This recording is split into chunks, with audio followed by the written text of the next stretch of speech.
IRO and JCall. So I grab the value. One of the ways to calculate the geometric average is add 1 to the return, take natural logarithm, and calculate the average of those log of 1 plus returns. Then when you're done, exponentiate it back and take -1. So here's what we're going to do. I'm going to take the geometric average return equals geometric average return plus log. In VBA, the function log actually refers to natural logarithm. In Excel sheet, when you say log, you have to also tell what the base is. If you want natural logarithm in the sheet, use the function ln. This is Microsoft for you. For example, to do square root on the sheet, you say sqrt, right?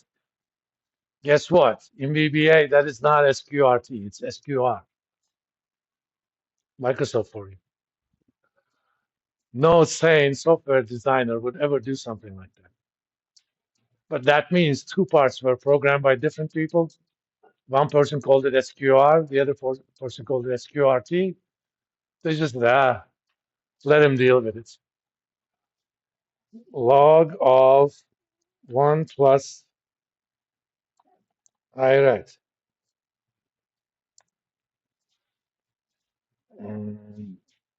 Just for the hell of it, let's do this. Let's do another long dim nret as long. We're going to count number of things that we're adding up.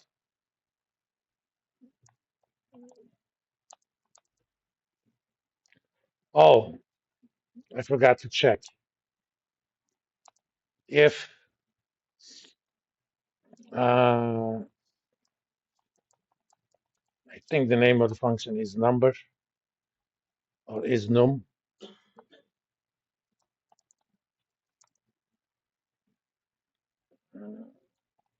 Then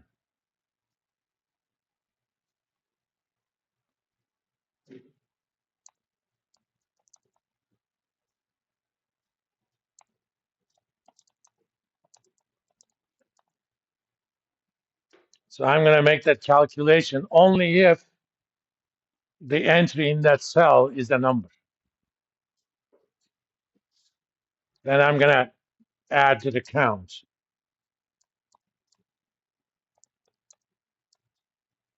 Next, JCall.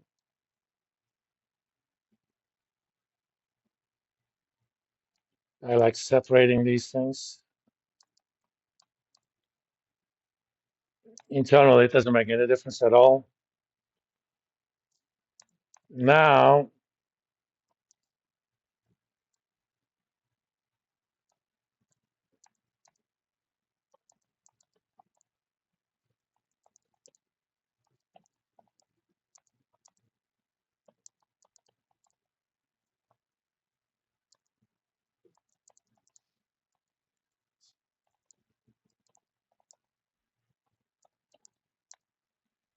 I calculated the average of, because I only added them up until then. I calculated the average of those log of 1 plus returns. Then I'm going to take this, since I'm lazy. I'm not going to type all of that. I'm going to expit x min e raised to that power and -1. We're done. Okay. I'm not sure isnum is the correct function name. Let's check. Is number function in VBA is numeric. Okay.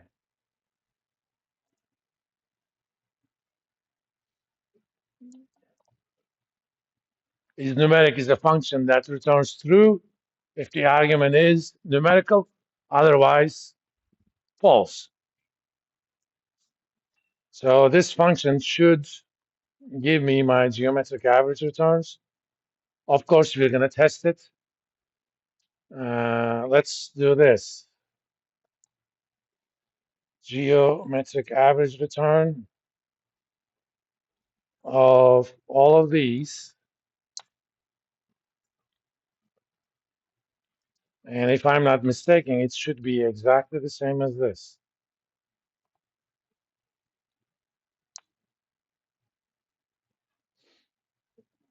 Right, I'm going to put it in scientific format. Yeah, it is precisely 0. It's not even up to machine epsilon. Do you guys know what a machine epsilon means? You cannot represent numbers continuously on a computer. For example, there are uncountably many numbers, real numbers between 0 and 1. Do you guys know the difference between countably many and uncountably many? The set of counting numbers are countably many. 1, 2, 3. You can do a one-to-one mapping. The set of ratios is actually countably many. But you cannot do a one-to-one mapping from set of real numbers to set of counting numbers. There are simply infinitely many times of countably infinite of those. So I can't, since computers are finite, you cannot represent all the numbers. So there's a precision issue. Normally, if I add any number, however small it is, to 1, it should give me a number that is greater than 1, right? I mean, you don't have to be a math genius to figure it out. But in so-called floating point algebra, which is the algebra of the computing numbers, there are certain numbers. There is a certain number, it's called machine epsilon. If you add any number that is smaller than the machine epsilon to 1, computer gives you 1 as the answer. That's basically the precision. In modern computers, that's roughly 2 times 10 to the negative 15. So if I add 10 to the negative 16 to 1, I'm going to get exactly 1. If you add that to 10, that's going to be 10 to the negative 14. So for example, 1 plus 1e negative 17. And let me show you the digits on that.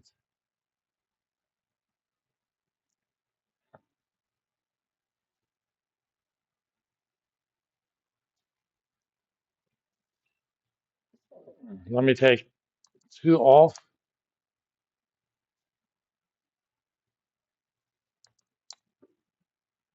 As you can see, it's not 1 anymore.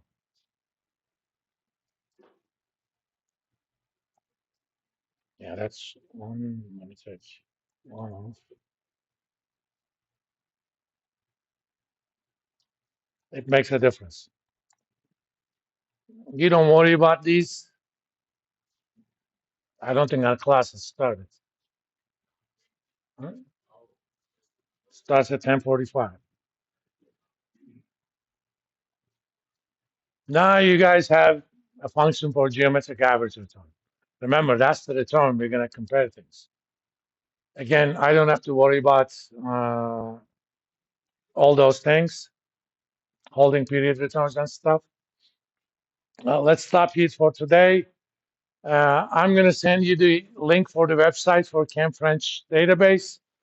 Kind of start looking at it for different asset classes and cuts. We'll have a conversation about those. Small caps, values, large caps, mid caps, indices, momentum strategies, what have you. I'll also get some data on bonds, inflation, and that sort of stuff. So we'll look at real returns as well. I'll see you guys Thursday.